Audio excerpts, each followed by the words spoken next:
Hello and welcome to the On the Couch podcast, the podcast that gives you the view from the therapist chair. I'm your host, John Dennis, a licensed professional counselor. You're listening to OTC episode 58 with Amanda Patterson, owner of Caring Therapists.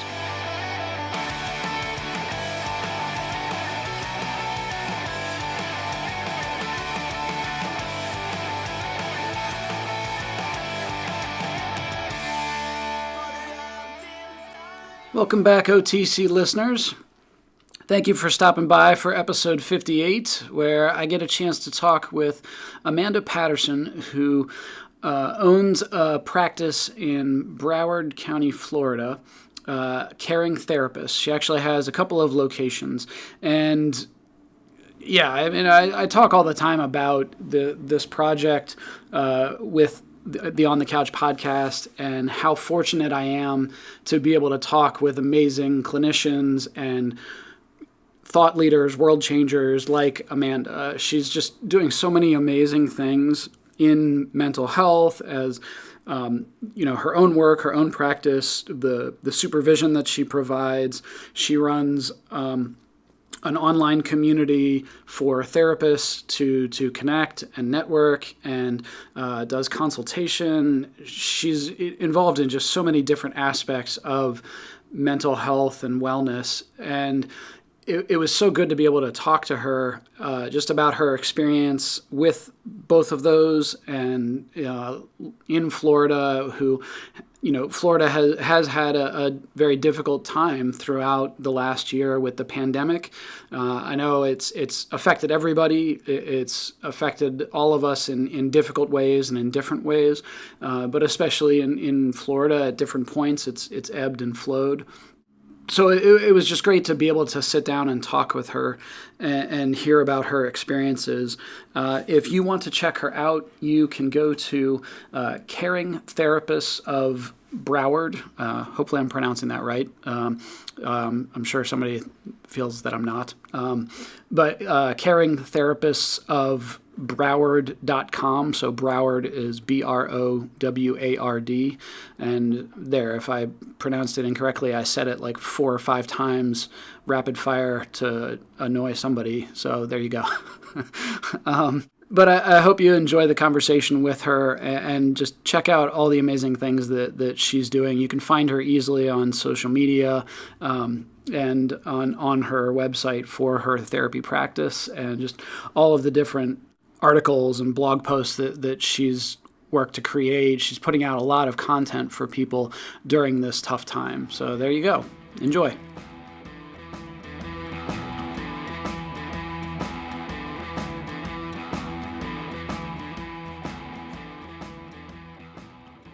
So I have here on the show today Amanda Patterson, LMHC. She is the owner of Caring Therapists. They have 2 locations in Broward and in Palm Beach, Florida. And she's also an administrator for the My Private Practice Collective. Sorry about that. So Amanda, welcome to the show. Thanks for the introduction. I'm excited to be here. Yeah. Thank you for being flexible in the COVID times and being able to reschedule. I was going to say, it's like our second reschedule or something like that. Yes, it's lots of things have been ended due to that. Well, and kind of the practicing what we preach, the flexibility and the like rolling with the punches. I've had to put it into practice a lot more in my personal life with COVID. Have you found that as well? Definitely. I'm usually a pretty planned person. I like to plan out my life, plan out my practice. And when COVID happened, all of the plans that I had shifted. And even I just got a new planner. My planners run like school years, basically like July to June. So I just got a new planner, and I was looking at my planner for the rest of the year, and nothing is in there. Like I can't, there's no vacations, there's no conferences, there's no events to, really put down. So it's been interesting just even being flexible around like, what will the next 6 months look like? Yeah. As you were saying that, I had this like sort of like Gary Larson Far Side vision of like What if you got your day planner like the day before all this kicked off? Like, can Oh you my get a goodness, that's refund on that? hilarious. Where Yeah, right? can you send it back? It's like you wrote out all of Oh, these things and now like you're having to literally cancel conferences, yeah, travel. And I think travel's been a really big thing that is people are really struggling with. That sure. is that has been canceled. Yeah, yeah. So, in terms of your journey prior to all of this, I know you and I were saying off air, we're kind of like talked out on COVID. Give me your story, prior to COVID. Like, how did you become an LMHC business owner, all of that? It's so interesting that I think that's going to be a such an event that we will place things around, things like 9/11, right? Like what was Oh, like yeah. before 9/11, after 9/11, the Yep. financial crash in 2008, and after, and now it's going to be like what was life like before COVID, and now what's the paradigm shift after. So my story is interesting. I wanted to be a lawyer. And so I decided to be a psychology major because I didn't want to be a history major. I'm not a details person. I'm not good at like small details, like dates. Like I might know some things, but just in terms of like historical dates, I wouldn't say that's where my strengths lie. And so history was probably one of my worst subjects in school. And so I wasn't going to do anything like that in order to get to law school. And when I got to undergrad, I was like, I don't think I want to be a lawyer. That's not my personality. That's not my disposition.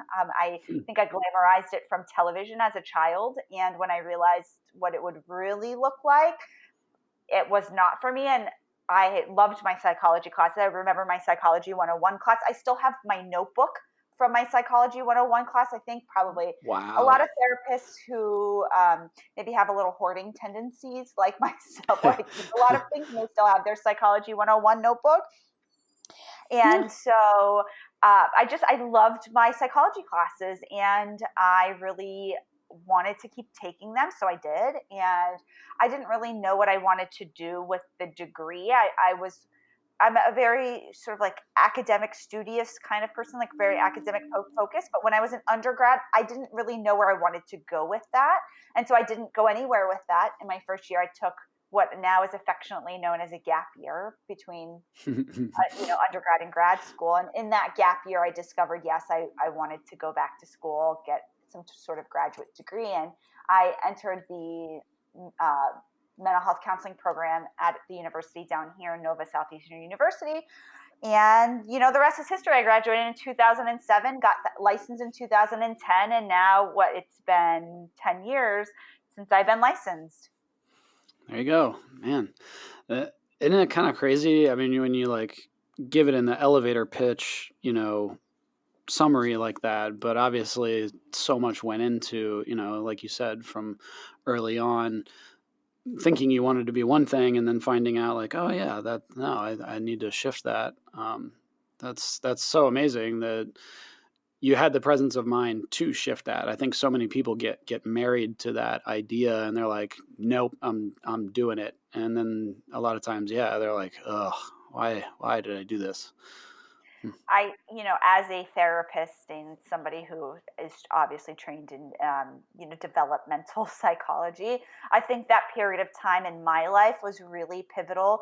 I would say, really, from the ages, even longer than what is traditionally put in books, maybe from the age of like 14 to even not quite to my 30s, but into a fair amount of my 20s is really I really worked on identifying who I was, what I wanted to do with my life, what I really wanted. And even though it maybe didn't come to fruition, like especially, professionally, it didn't come to fruition in my 20s. I really, the groundwork was laid. And so a lot of my work as a therapist, especially when I work with people, I had just said to somebody in supervision this week, the person's client is 19. I was like, oh, that's a great age to get in therapy, right? Like it's when you're still learning about yourself. You haven't probably made too many mistakes yet, based on a variety of different things, and it's such a good age to go to therapy. Yeah, yeah, especially, you're at that point where hopefully you're more aware of yourself and able to articulate, thoughts and emotions and things like that. Yeah, I could definitely see. In terms of your transition from solo practice to practice owner and employer, yeah, how did you come to that? What was that decision like? So, a big part of what I like to do, like I said, I like to plan. Another thing that I like to do is track. I think tracking is really important. I've always tracked things, even though I said I'm not a details person. I'm not a details person about like ideas, but I'm a numbers details person, right? And Mhm. so I was tracking my income year to year, and I noticed from my first year in practice, 2013 to 2014, December to December, my income doubled. And I realized that my income was not going to be able to double again Mhm. going into the next year unless my business model changed. Because really, as a solopreneur, there are things, yes, I could have done. I could have done workshops and I could have raised my rates, but really to double in the same exact way, it wasn't going to work. And I needed to pivot my model. And that's when I decided I wanted to. Back then, it wasn't really a group practice in the traditional sense. I really called it a private practice collective, which is kind of funny that now the Facebook group is called my Private Practice Collective. I think I've been building collectives in that sort of sense for a while. Mhm. And really, I rented out space. Other therapists rented from me, and we started, building a brand. Basically, that's really when I started Caring Therapists of Broward 5 years ago. That's really what it started out as, a brand. And we grew from 2 offices to 3 offices, like in a very like a short amount of time, like maybe 3 or 4 months, just because we had sort of grown quickly. And I stayed in that space for quite some time. I stayed sort of in a controlled kind of space, 3 offices for, okay, so if this is 2020, so for 4 years we moved into a larger space in 2019.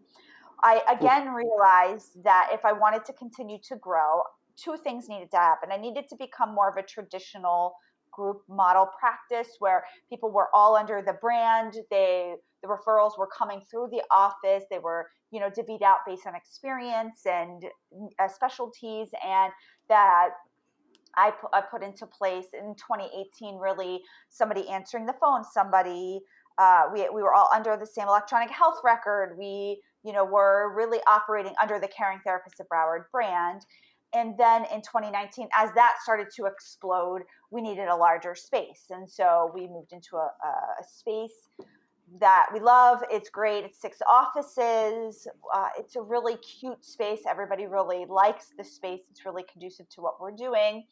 And then my life shifted, my personal life shifted, and my husband and I, we got married in that same kind of like time frame. A lot of things happened last year, so I was really, really, really hoping that 2020 would be a really smooth year. And it's like hit me in the face. Ugh. It's not, and that is okay. But in 2019, I got married.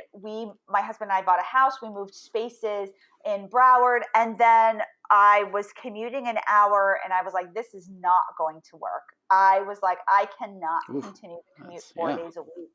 And it's an hour door to door. It's actually technically 55 minutes door to door, but that doesn't account for any traffic or the one. I'll tell you the story of, I can't remember if this was before or after I opened my office in Wellington. So we ended up opening an office. Fast forward, we opened an office in Wellington.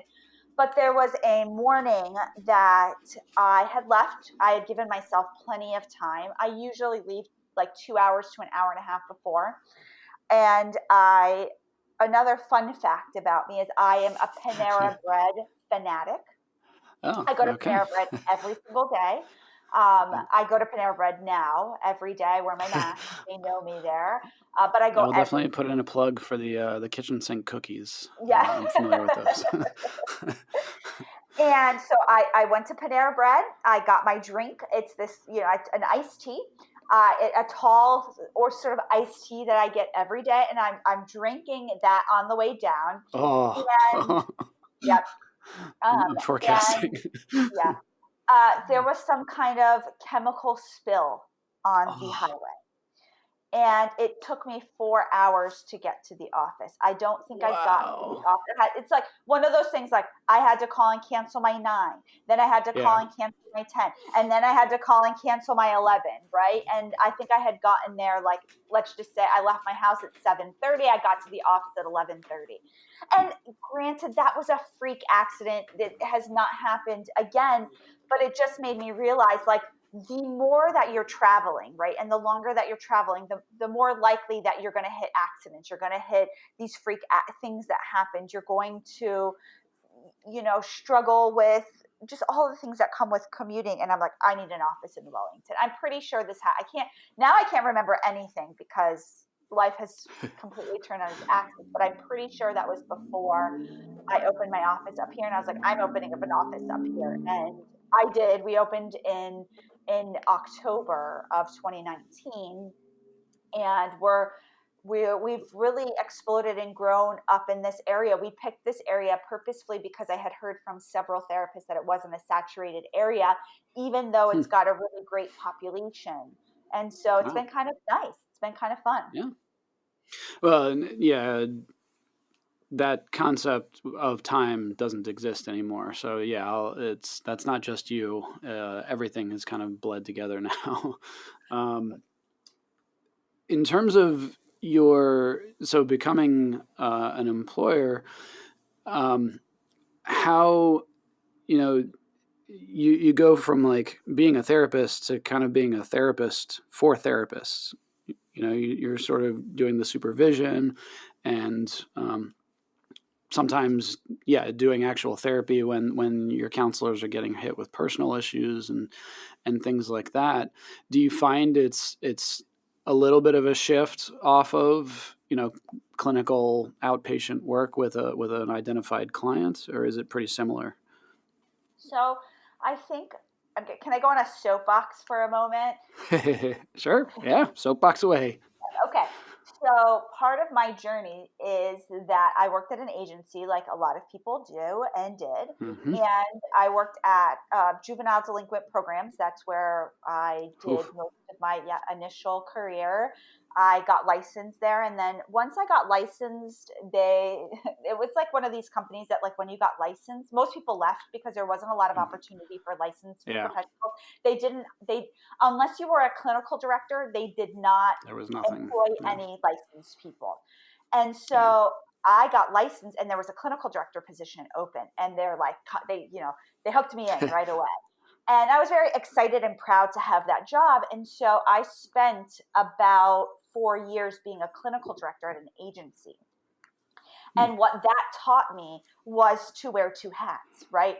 It I didn't really see clients, or I only saw like the most severe cases, or cases that really needed like a licensed professional. But Mm-hmm. I didn't do as much clinical work. I really managed the therapist, did clinical supervision, set trainings up, did trainings of paraprofessional staff and professional staff, and really I was a clinical director, right, auditing. So Yep. I had that background. That was extremely helpful to me then going into private practice. I see, especially now, and I completely get it, I think agencies overwork people and underpay. I am I Mm-hmm. I'm with other therapists on that. But I don't think that therapists should necessarily jump over working at an agency, because you learn a lot of skills working at agencies that you don't necessarily always learn in private practice. My agency work was very valuable to me than going on and being very successful in private practice. I think one thing that my agency work taught me is how to work with extremely resistant clients. I mean, the clientele that I worked with were Yeah, were teenage males, right? Like, that is yeah. like, now that is my nightmare. Like, I mostly refer out for that because it's just they tend to be very resistant. But in agency work, I had to learn how to work with them, and I did. And that was really valuable to learn. Like, okay, I can't just like refer these clients out. Like, I have to sit with them, and that was I enjoyed it too. Like, in that time of my life, it was really enjoyable. It was really amazing to see the growth. It was really great to see, clients who maybe had never been exposed to therapy become exposed to therapy and have really good experiences with that. Like, I think that was really valuable. Whereas in private practice, you might not have treatment resistant clients because everybody's like picking up their phone and like willingly paying you money to see you, right? And so Yeah. I don't think all therapists should just jump over the agency work. And I get it's like paying your dues and they underpay you and it's stressful. And listen, I cried. I went into therapy myself, like pretty intense therapy at that time because it was really stressful. So I'm not, downplaying any of that piece, but I do also think you learn a lot of valuable lessons working at an agency. Well, and I think, a lot can be said for that. Some of the biggest trials in our lives, sure, they suck, they hurt. But a lot of times, yeah, on the other side of it, if you allow yourself to and you do the work, you learn a lot from it and you grow from it. Some of the most difficult client cases I've had, I've also learned the most from, and it's shaped me the most. So, yeah, I think that's valid. In terms of your staff and, yeah, starting to talk about in light of COVID a little bit, how has that impacted your staff and their stress and their anxiety, and how do you deal with that as the mama bird? Yeah, that's a good word.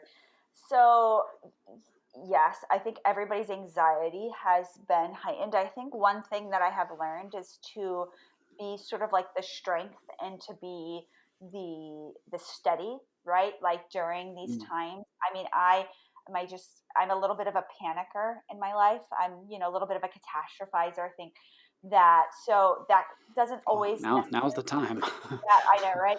It's like I'm allowed to catastrophize. This is great. This is So a catastrophe. Yeah. this is like, and that's really funny that we say that because that's a really big reframe that I've been working with a lot of my clients on is like, this is a catastrophe. Like, hey, Yeah. like even my clients who are therapists or nurses or doctors or, other people like, frontline people or people who are integrating back into work after being home. Like, this is a catastrophe. You're allowed to be stressed. You're allowed to, question what's going to happen. Like, you're allowed to have all of these feelings where normally I'm like, we would look at your underlying negative belief systems and we would Yeah. see how you can empower yourself and how you can shift, and like, no, you're allowed to feel this right now. And so I think with my staff, it's just been about like trying to normalize like what we have going on, like normalize the online counseling process, normalize, Mhm. shift like that we have to shift the business, normalize that it's not just going to be the same system that we put into place, and to have systems in place to manage the things that are coming up. And I think teamwork has been really important. Like, one thing that they do an amazing job at, so I'll make sure my staff listens to this, like they've Yes. done a great job of working together, working out the kinks, working out how to support each other, working out how to ask questions of each other, and how to make sure that everything that needs to be covered is covered. And not only me doing that, but they're actively doing that. They're bought into the process. And that's been amazing. And it's been a little interesting to see, because it's so much easier when you're in person. When you're in the office, when you're a door away, you can stop in on break, or you're having a snack and just doing case conceptualization with a colleague. But that's cool to hear that they've still done that in the face of this with doing the telehealth. Wow. And that's forced me as well to take a look at my systems. And like during this process with the nudging of, other people in my life, like I hired a clinical director, I hired site supervisors. And even though we're calling them director of operations, but they're essentially site supervisors, Mm. it's forced me to do that because I've realized like I also need the support. We're growing. The phones are ringing off the hook. I don't have the exact number, but I think yesterday at noon, my director of client care had booked 9 intakes, and Yep. so the phones are ringing off the hook. Every clinician is busier than they have been in any month, and it's July. I'm like, I was Yep. thinking This this is morning, normally the, yeah. yeah, this is normally like when things dip and it's like, okay, let's just like, let's get through July and August will be really busy. I'm like, July's been really busy. So I can't even imagine what August and September will look like when Yep. normally it's A really lot. busy. I think Yeah. it's going to be really, really busy. Well, and let me stop there for the listener who is not in the helping profession. Yeah, typically we see kind of a lull a little bit in like June, July, and August, as especially if you work with kids. They're on summer break, the stress is off, families are on vacation, and yeah, like you said, and we've seen the same thing of like we're seeing continued influx of new client calls. And similar to you, that like, oh my gosh, if it's like this now, what's it going to be like in the fall when the country tries to open schools back up and parents haven't had a break. I have clients that work UPS or FedEx that they're like, normally this is dead, and this is like the second, Black Friday, or they were worried about Prime Day and everything just like continuing into Christmas and Thanksgiving and all of that, the shopping that happens there. So it's kind of run the same way. Um, so you were saying some of the focus is on being the steady, being the calm, and trusting in your systems and hiring to meet the needs so that that continues. Yeah, that's, I had when you were saying that, I had sort of this flashback of the weekend that this broke. A lot of things were going on all at once. So we had a friend in town from England. I was in a training. I was supposed to be doing like a 2 or 3 day training, and Giving or participating? I was a participant. Yep, and I Okay. was a participant, and we were getting ready to go on in about like 2 weeks. We were going to be going on our 1 year anniversary, trip. My husband and I, and his family was going. It was like this big. My husband is originally from Oh Canada. wow. Yep. And he feels, he's been here a long time, but he feels these really strong ties to Canada. We went to Canada for our honeymoon. It was amazing. We were going to go Oh back. nice. Yeah. We were going to go back to Whistler, which is in British Columbia. Oh, back home. Yeah. Yeah. Yep. Yes. And we were going to go skiing, and Oh it was man, going to so be jealous. amazing. So, sort of like So this, sorry. yeah. Yeah. I can feel the The mountain will therapist still be there. It will still be empathizing with there. you. Yes. So, sort of like all of these things happened at once. So, I got a call from one of my clinicians that she had been at a wedding the weekend before, and that somebody had been exposed at the wedding, and that Oh she was jeez. now going to be going into a quarantine for 14 days. And you have to remember, this was like, I think this was March 8th. This was like when nothing Yeah, was at the really, nobody beginning. was quarantining, nobody was social distancing. I had just sent an email out to my clients because, again, I'm sort of proactive, like, hey, this is on the radar, but like, I'll keep you posted. It was like the super generic Yeah. thing, right? Which I'm really glad that I did send that out, because the very next week when we went to telehealth, they were already primed, where a lot of therapists, unfortunately, were not prepared for this. Like, they were not Yeah. prepared.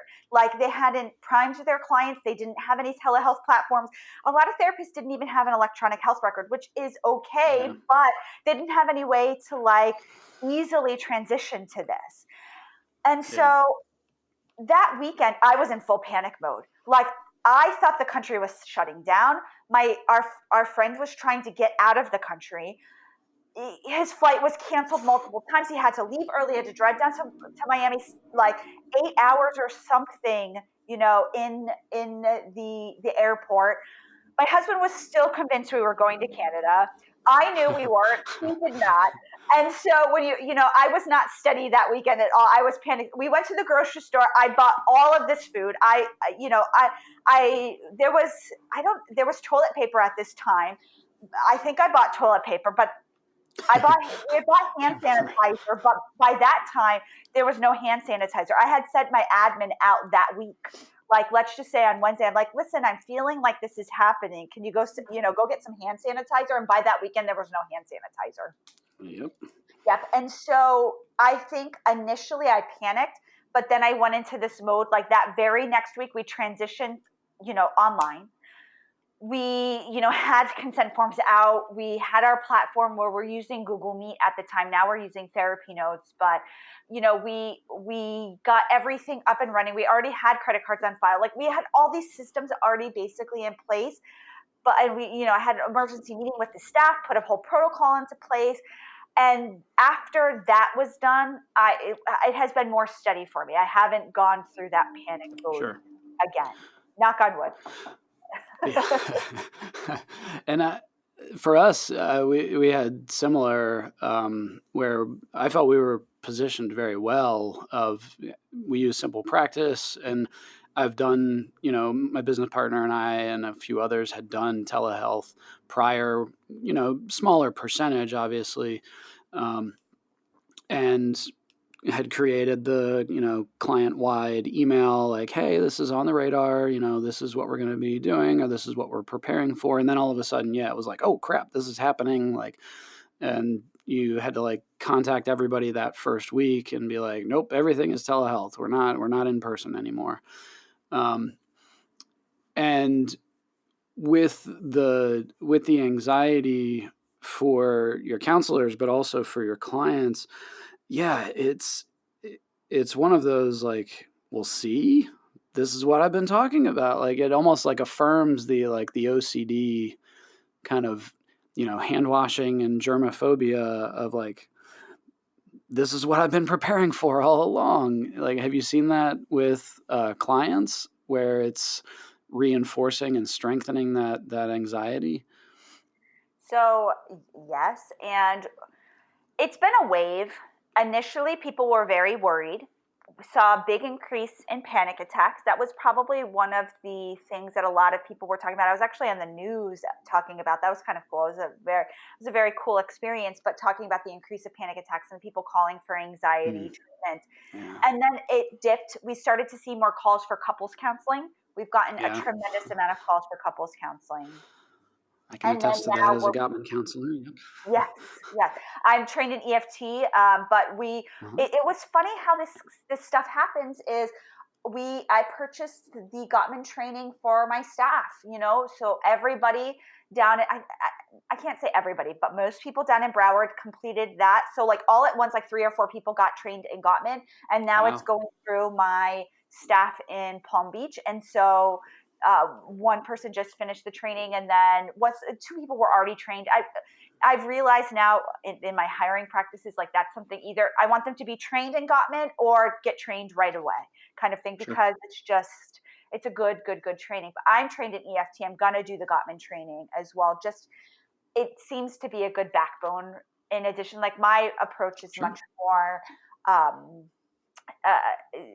really the attachment and the relationship and how one person's style and impacts the other person's style and how to meet that. But what I think Gottman does, based on what I've seen, is it gives you more skills. And sometimes Hmm. people, well, they're like, okay, I'm a pursuer. I'm going to pursue my husband. I'm going to, try to get my needs met in whatever grand way that I can, but I'm trying not to do that, but I don't really know how to do that, right? And so I feel like Gottman and the tools that they provide will be a good supplement to that. But going back to, so I digress. Going back, more people now are calling for anxiety treatment, and I've seen it just in Facebook groups more, and it does reinforce like, hey, I've been a catastrophizer, I've been stocking canned goods, and now this pandemic is happening, and I don't want to move into safety because things are not safe, right? Like that's usually a Yeah. belief system that we tried to implement, is like, I am safe. It- I don't know if I uh, can say that exactly to people right now. well, yeah, it's one of those things where you're just like, eh, I kept saying to clients and I run the supervision group for our practice, and saying like, I've never been through something like this before where I was going through the exact same set of circumstances at the same time as my clients. Like 9/11 happened, and yes, the entire country watched that, but not, everybody in New York and in, Johnstown area went through it. This, like, we're all going through it, and it's really changed it. And you'll have to forgive the reference. I have small children, so I am very versed in Disney movies and Paw Patrol.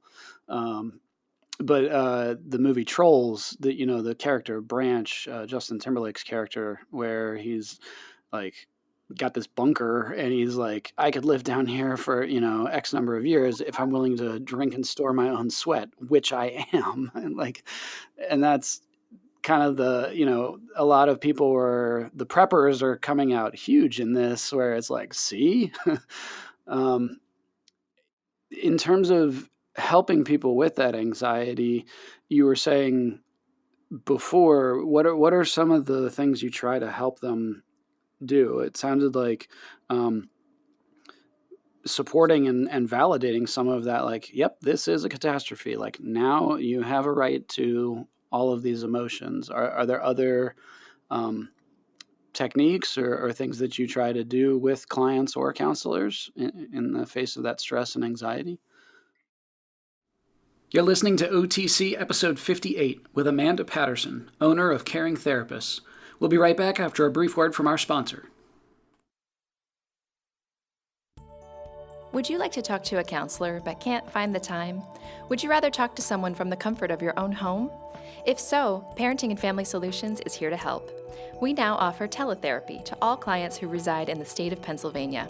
Using our secure portal, you can have a video session with your counselor using a laptop, desktop computer, or smartphone. Visit our website to learn more at www.parentfamilysolutions.com or give us a call at 717-602-5560 to see if teletherapy might be a good fit for you. Let us help you build a stronger family and a healthier you.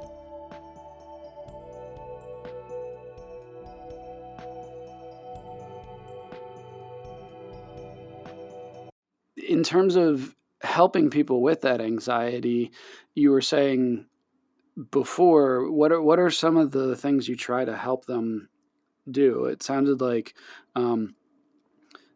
supporting and validating some of that, like, yep, this is a catastrophe. Like, now you have a right to all of these emotions. Are there other techniques or things that you try to do with clients or counselors in the face of that stress and anxiety?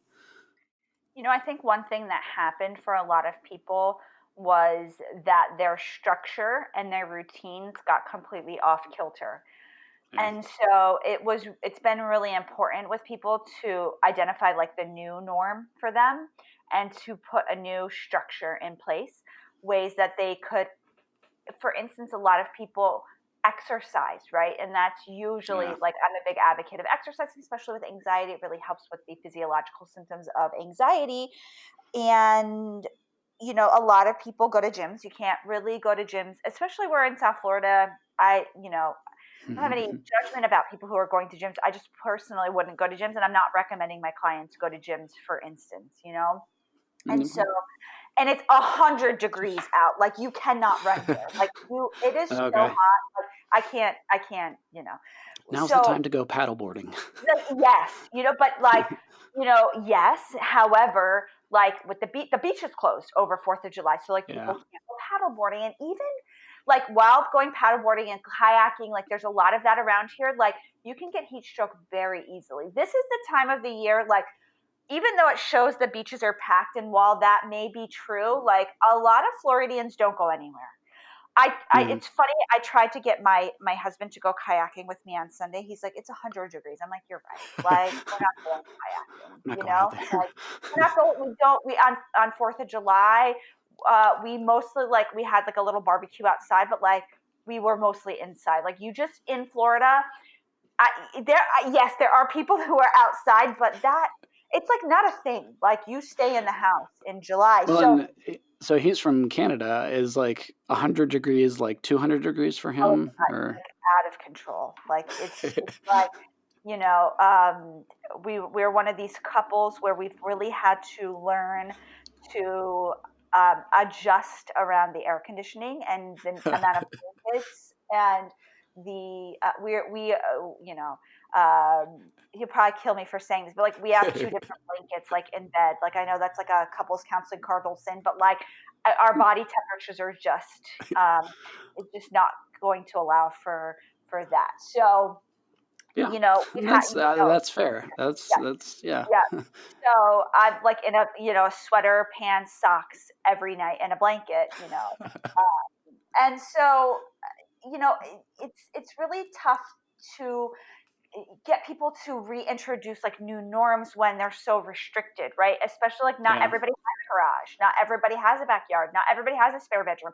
Or even if they do have those things, like their small children, like, hey, like I'm here, I'm not going to watch my Disney movie right now, I want to be with you while you're trying to work out. So trying to figure out like what this new norm looks like, right? And how to create safety in ways that are true to them. So some people feel comfortable going to the grocery store. Some people do not. And normalizing that. Like some people feel comfortable going, let's just say, I'm going to use my favorite, Panera Bread. Like some people feel comfortable going and having lunch outside there. Some people do not. And so it's really like, I feel like I've been doing a lot of validation. Same kind of like thing you said about my practice, like that mama like there. Like it is okay if you don't want to go to the grocery store. You can order your Instacart. There's no, you don't have to feel like you are being like, I don't even know what Chicken exactly. Little and yeah.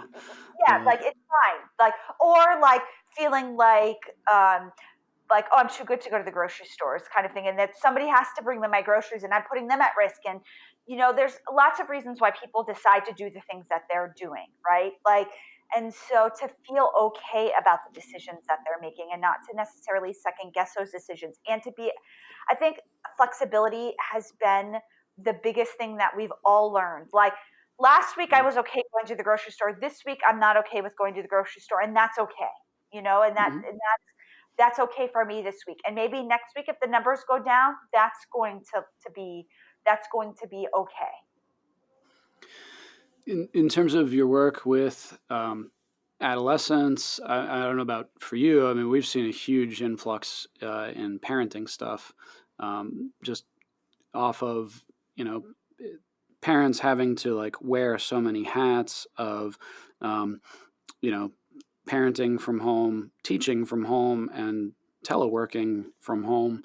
And invariably, the screen time issue comes up, the issue of kids and their sleep cycle being drastically different than the rest of the family. Yeah, have you seen that as well? So, yeah, I think that parents are really trying to navigate like what is their role and what is their strength. And again, that's another thing that like acceptance, right? Like not every parent is like not every mom, let's just say, is the Pinterest Yeah. mom.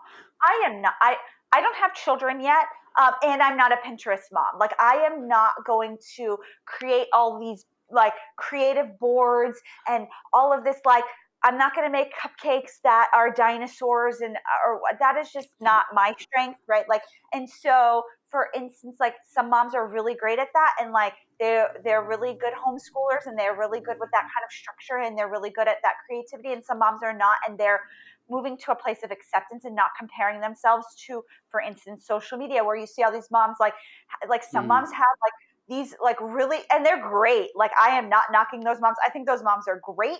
Like they have the boards and what time people are doing things, and it's color coded and there's timers and it's structured, and then some moms are like just doing the best that they can, like barely scraping by with their kids, like getting on their Zoom call at 9 a.m. Like it's really Yeah. accepting like who you are as a person and what your strengths are and what your strengths are not, and modifying your life around that.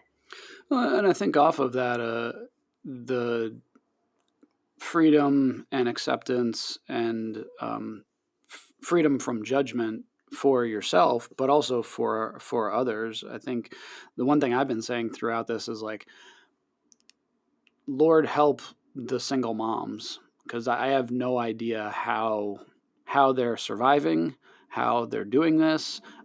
Even before this, I didn't know and understand. I just have so much respect for them. Um, but yeah, like you said, some are like just sprinkling Cheerios on a table and like, here, have at it. Like, this is breakfast. I got to get to my Zoom meeting.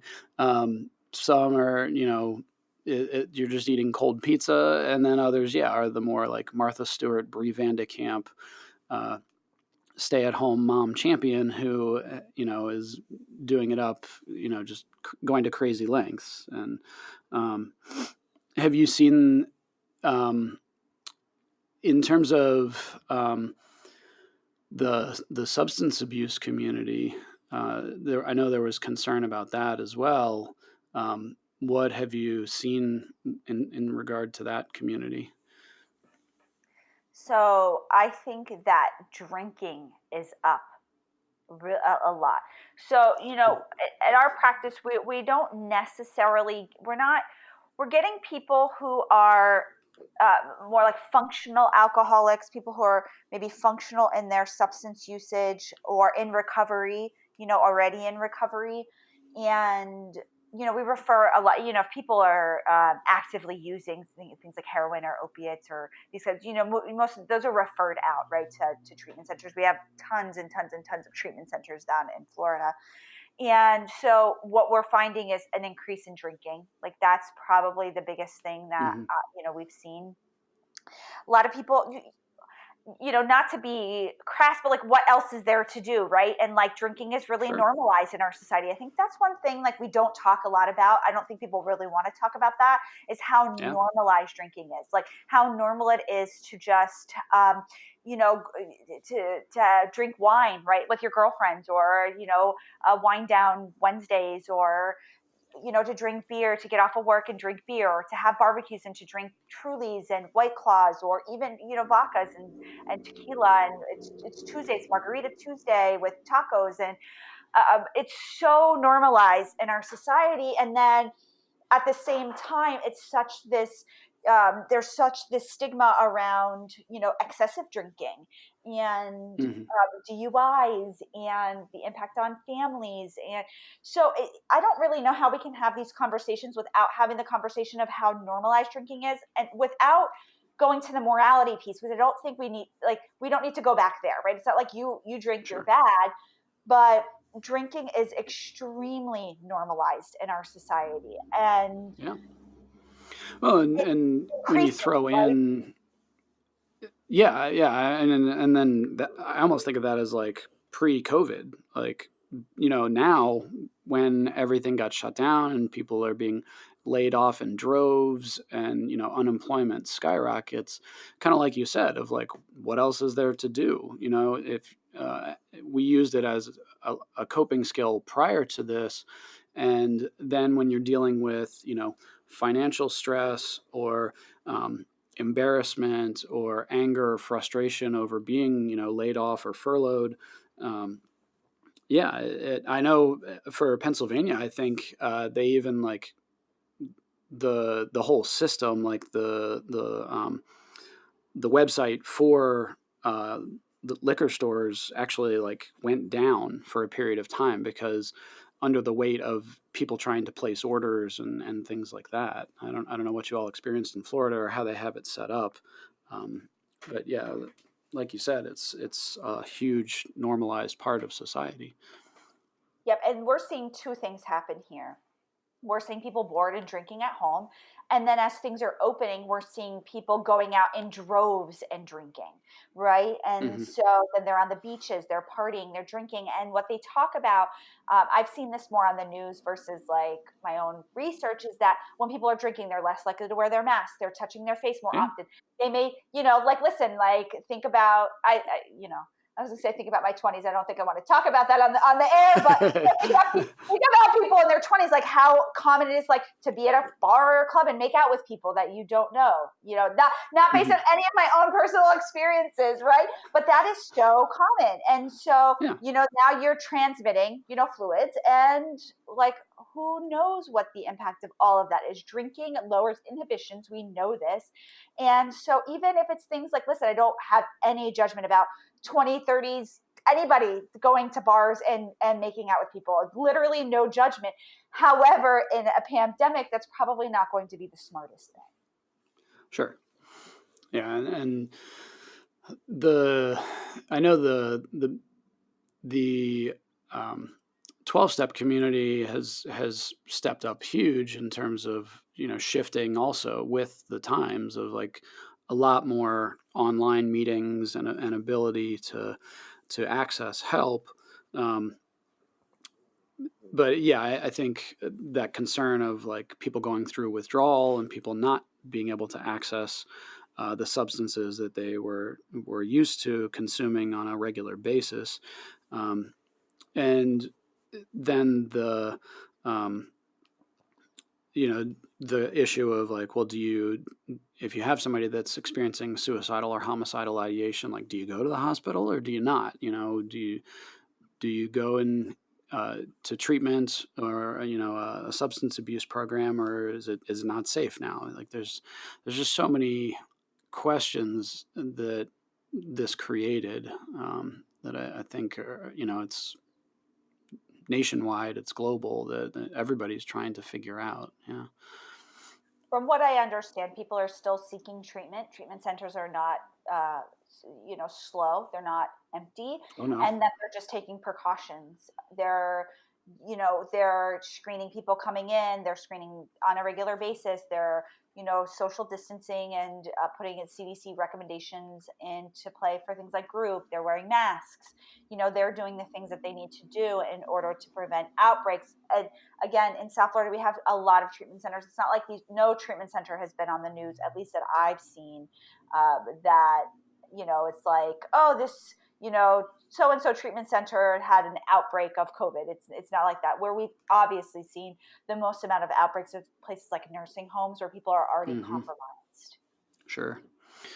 Yeah, and that's up in our area as well. That's been a large portion of it is retirement communities or assisted living facilities or things like that. I was just thinking back to what we were talking about parents. I think another strain that everybody is feeling is like, normally, right? Like parents, aunts, uncles, cousins, family members, even friends chip in to help with family care. Like, for instance, my sister, has a child, and if he were to get sick, and she had to work, let's just say, like me or my mom or my husband or her, mother-in-law, somebody could help out, right? And Yeah. take him for the day. So, in families where they're practicing lots of social distancing, or especially with grandparents, because they're older, they might have health issues, they're not able to help out. I think that's a really big strain people are feeling, and there's not really like a solution for that. Like, we have a family friend who, she had to work, she had her boys at home, and then the babysitter was exposed to COVID. And so what do you do in those situations? Now you now do you find another babysitter? What if they're exposed? That's a big stressor that I've seen for people, is like not having the support, and that goes into things like anxiety, feeling more anxious, maybe drinking more because you don't have the support.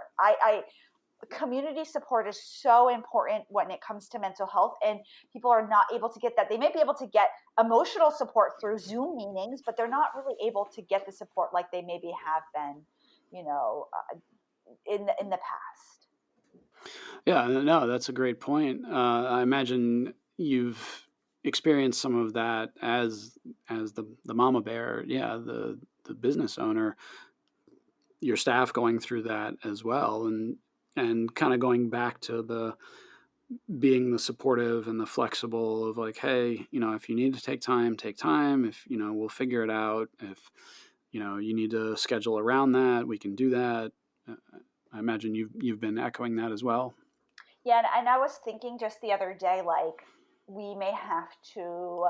We've always kind of had a policy, like, if you need to bring your children to the office, like like throw them in the back room. Like, it's fine, like they can, like, Mm-hmm. it doesn't matter. Like, that's always been our policy. There's been a variety of times where we've had little, little sick children in the back, just, they have a cold or whatever, like these kinds of things. Yeah, sure. It's completely fine. But I was thinking, like, we may have to, set up that kind of system, like, where, yes, like, everybody's children can come. We have like a back kitchen area with a table that they could sit and do their work if need be. Some of the moms don't necessarily want to do that because it adds additional stress to them, but like there just may be times when that has to happen. And so, yeah, definitely thought about that. In my Wellington office, we might not be able to do that just because it's a smaller office. We're looking into, when we do go fully back into the office, going into a larger space. So that might be, a part of it. But even our clients might have to bring their children, right? And what this Mm-hmm. will look like. We're going to all have to be flexible. Like, it's the black and white thinking is out the window.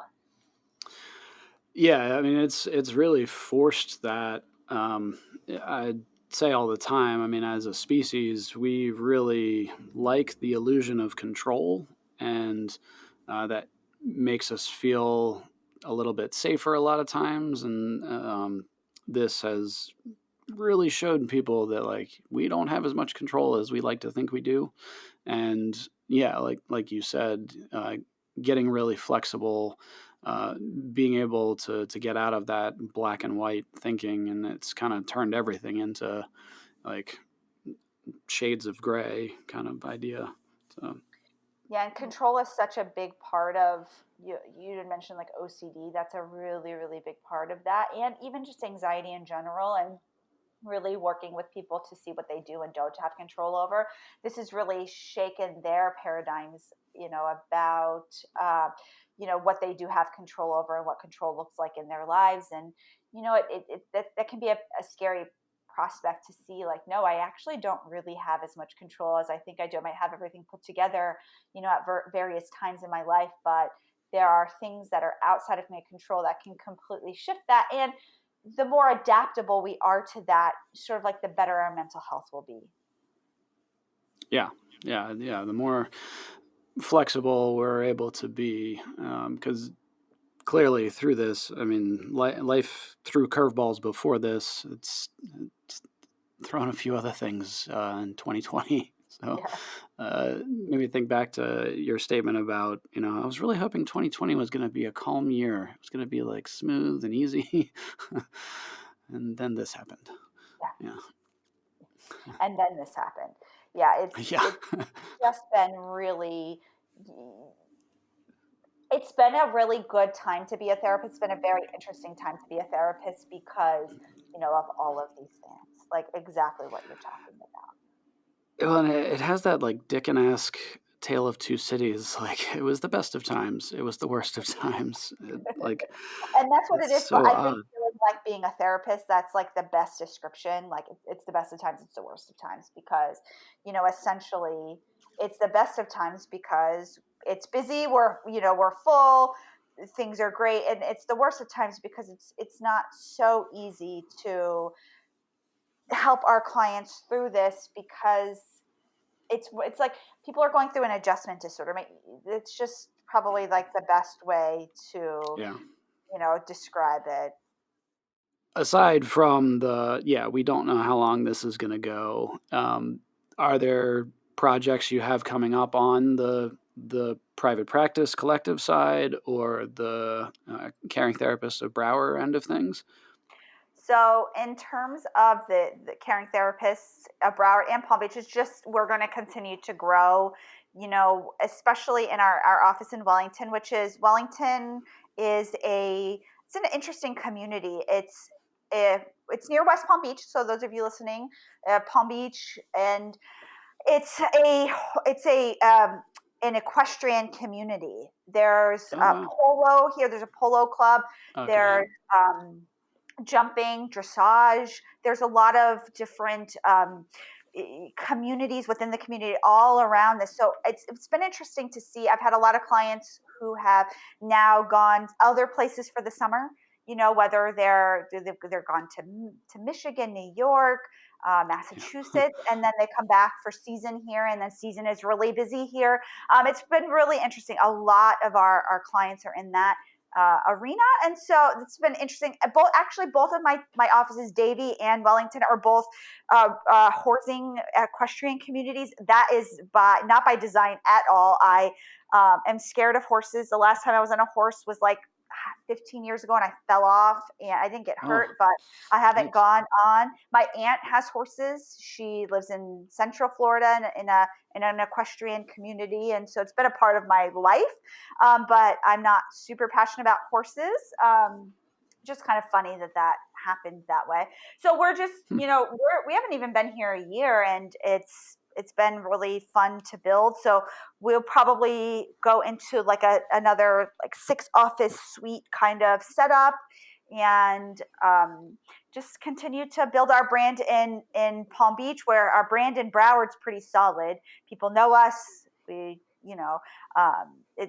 People know us, and we get a lot of referrals. Here we get a lot of referrals because I have did all my SEO work like the minute we got here, have Google AdWords. So, but I don't think we're quite as known in the community, which is really important to me. So that as we're able to integrate back, here is the kind of community where you have to be a part of the chamber, and you go to meetings and you go to events, and you build community that way, and sure. I'm looking forward to that. In terms of the Private Practice Collective, we do have some exciting things coming with that. We just launched our online course, The Business of Private Practice, and it's a 7-module course that really goes through everything that you need to know to both start and grow a private practice.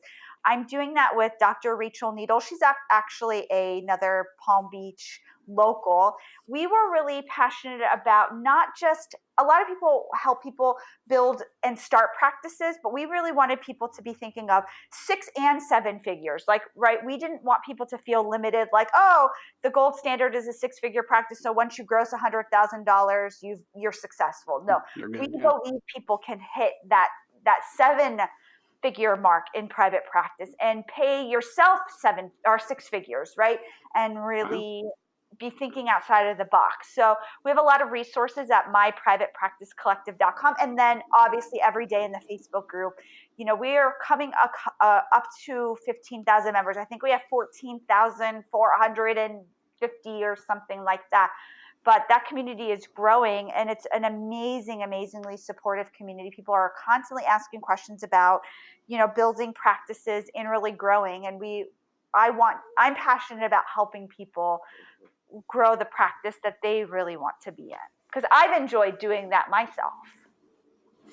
Yeah, I was going to say that's such a cool thing, from your story of, kind of making that jump from solopreneur to collective practice owner, and kind of, paying it forward, kind of turning it around, and teaching other people, showing other people that can be done, and helping them along the way.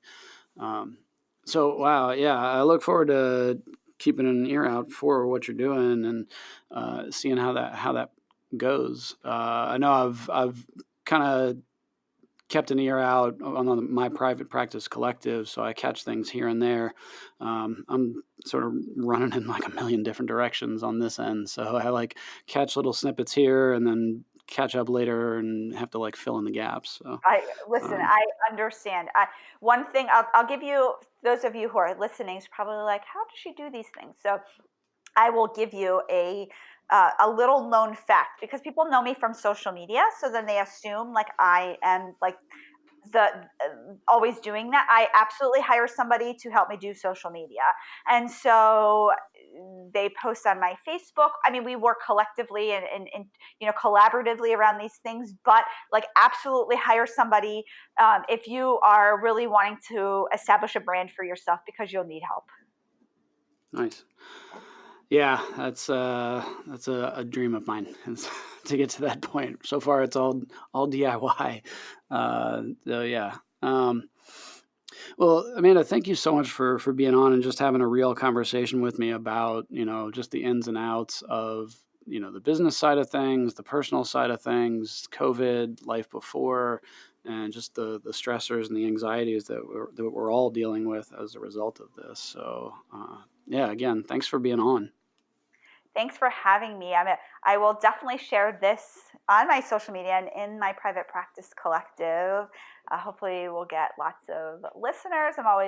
It's always nice to be on podcasts because it pulls you out of like your day to day. You normally, my clients are the ones talking. This is my opportunity to talk. And so it's kind of nice. Yeah. Yeah. So where do you typically point people if they want to follow along? Where can they find you? Yep. If you're a therapist and you're interested in learning more about practice building, I would join the Facebook group, My Private Practice Collective, or the website, myprivatepracticecollective.com. If you are not a therapist and you just want to learn more about managing anxiety, learn more about me, it's Patterson LMHC.com. Awesome. Yeah. Well, take care. Enjoy Florida. Great. And the way that is authentic to you. Yes. Yeah. Take care.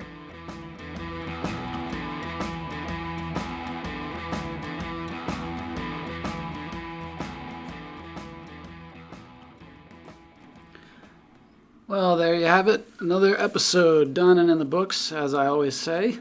So thanks for joining us. I hope you took something from it. Again, if you need to check Amanda out or connect with her practice, that's caringtherapistofbroward.com, or you can email her if you have any questions. So take care, stay safe, and I will hope to speak with you all next episode.